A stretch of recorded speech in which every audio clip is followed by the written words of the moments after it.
What is up, my people? We're live, man. We're live right now. We're about to do some cold calling. You know what I'm saying? I'm a little bit slumped, man. I'll be real. I'm tired right now. Make sure the lighting is good, though. What you guys think is better like this? Or do you think better like from a side angle kind of thing like this? You know what I mean? Like, it makes more sense. I can look at you guys. You know, we can get the camera here. Let's get the sales script ready. Bro. So yeah, man, this is what it's about, man. It's about intentionality. It's about consistency. It's about doing the daily things on a consecutive basis. It's about compound growth. It's about doing it when you don't feel like doing it. And right now is a prime example that I do not feel like taking cold calls right now. I am so tired. My body is weak. I played football for hours yesterday. I'm weak, man. You can just tell by the sound of my voice, you know.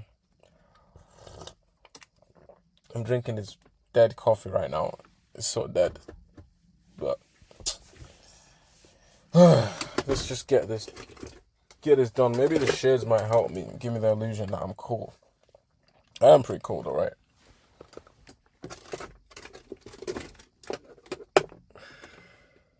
I think we'll just go with the non-lens glasses. Alright. So, quick practice. So what I do, I help driving instructors like yourself who struggle with client communication, especially missed calls. And right now we are seeing a lot of driving instructors lose out on potential students every single week without even realizing it. And it usually comes down to missed calls. I mean, think about it. Let's say I was a student and I called your driving school and you wasn't able to answer the phone because you were on the road teaching.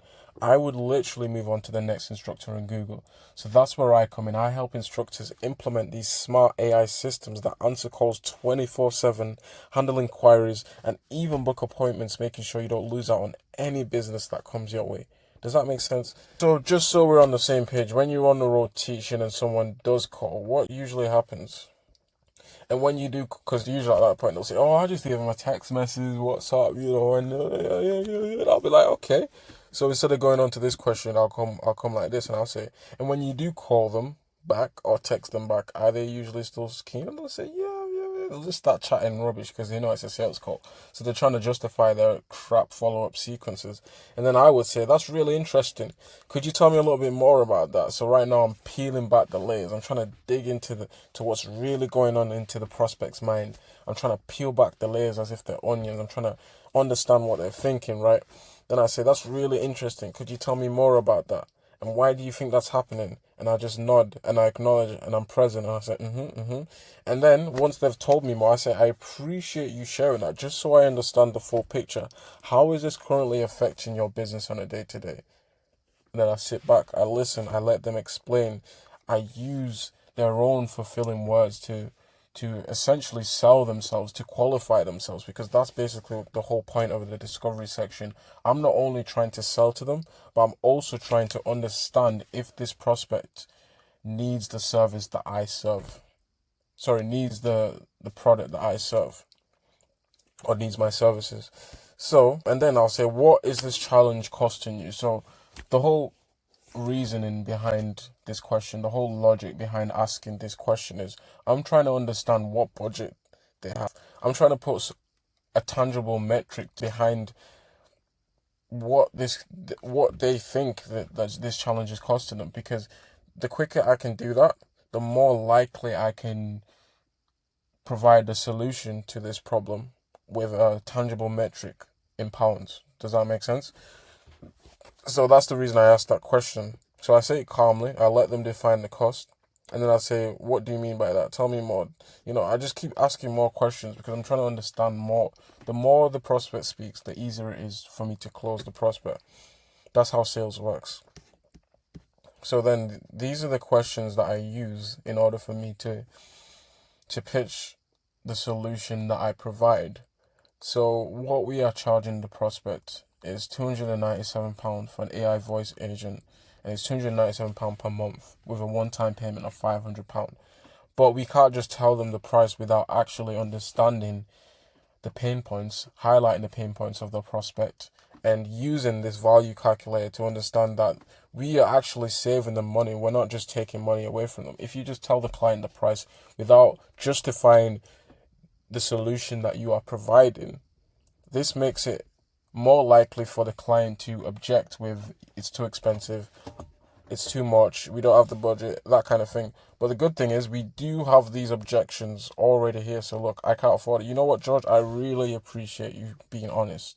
I really appreciate you sharing that with me. I really appreciate you to be straight up with me. When you say you can't afford it, do you mean it's more than you expected, or is there no budget available right now? Right? These are the questions you ask them, and then you say, earlier we worked out it was around blah blah blah. So obviously we haven't actually done the calculations yet. So I'm going to show you how that works, how that looks in real time. So I asked them, out of every 10 people that call you, roughly how many end up being students? And if they don't know, I'll say no worries, no worries. Let's just say 5 out of every 10, so 50% conversion rate become students.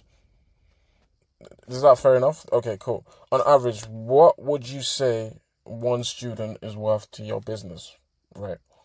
And if they don't know that, I'll say no worries. Let's just use like one student, for example, on a 2-hour manual lesson.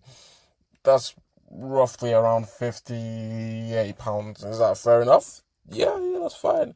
Or we can even ask them, how much is a 2-hour manual lesson in your driving school, just so we can get a more accurate calculation.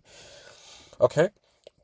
So they give you the price, let's say it's £58. They'll say, okay, cool. And roughly how many days a month are you teaching? They'll say, we work every day of the month. That's all right, cool. So now we have everything we need in order for us to do the value summary. So now we calculate the estimated monthly revenue opportunity using this formula that I have conducted. So it's missed calls, right, times booking rate, times average student value, times operating days. But in this example, we're going to use the student value. Not the student value, the student lesson, a manual lesson. So let's just say, all right, missed calls. How many missed calls do they have?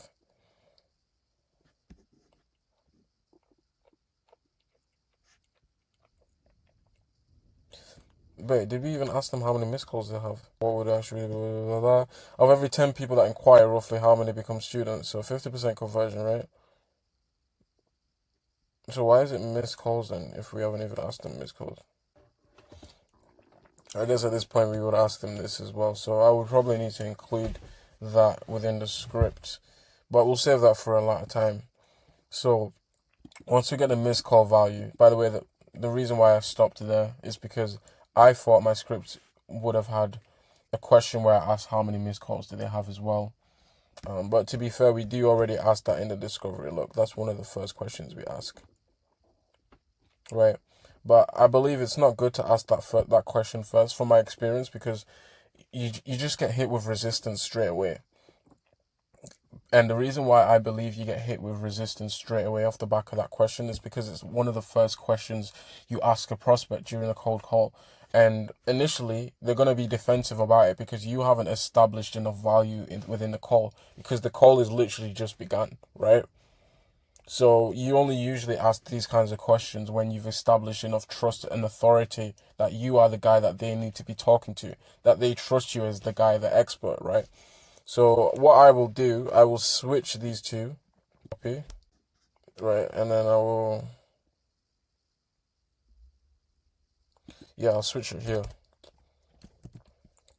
So now, after the opening play, so what I do, I help driving instructors like yourself who struggle with client communication and missed calls. And right now, we've seen a lot of driving instructors lose out on potential students every single week without even realizing it. Usually comes down to missed calls. And we think about when someone's ready to start driving, blah, blah, blah, blah, blah. After that part, I will say, just so we're on the same page, when you're on the road teaching and someone calls, what usually... So that's the first question that I ask them. This is like an introductory or transitional question that moves from the opening play, which is this part here, this section here, to the discovery section, which is this part.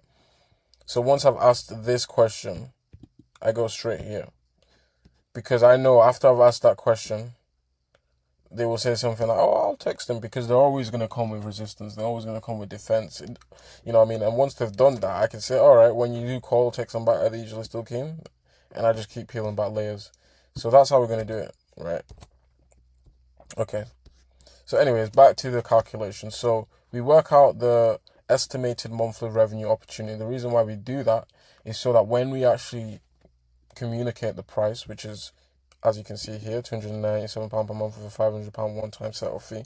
Once we communicate the price, we've already justified our prices through this calculation. So, yeah. So that would be, let's say they get,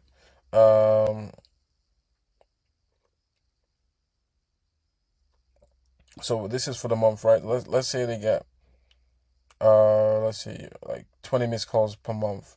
20 times the booking rate, 50% times average. All right, we'll say initial booking value, let's say £48 or £52 times operating rate, 30 days. And then you times that, work it out, and then boom. Then you get your thing, and then you say, you know what, George? Typically, to solve a problem like this, our prices start from £297 with a £500 setup fee, one-time setup fee. Typically, how much do you see yourself investing each month to solve a problem like this? So I've told them the price, it's £297. I told them how much money they're losing out on per month. And then the price that I'm offering them is way cheaper than what they've, you know what I'm saying? So, at that point, it's a no-brainer. So that's how this script is set out. I would say that there are a few more adjustments I need to make on the script. For example, I think having an example of actual calculations, actual example students and example business owners, like results and statistics, I believe that would make sense to have that in the script as well, just in case they didn't want to give me any details, you know, and we can just quickly just give them a quick overview of, like, an example, a dummy business owner's driving school. But yeah, man, so that's basically my script, guys. I hope you understood it. But yeah, I'm going to end this video. In the next video, I'm actually going to take some cold calls. But I appreciate you guys for tuning in, and I will see you in the next video. Peace.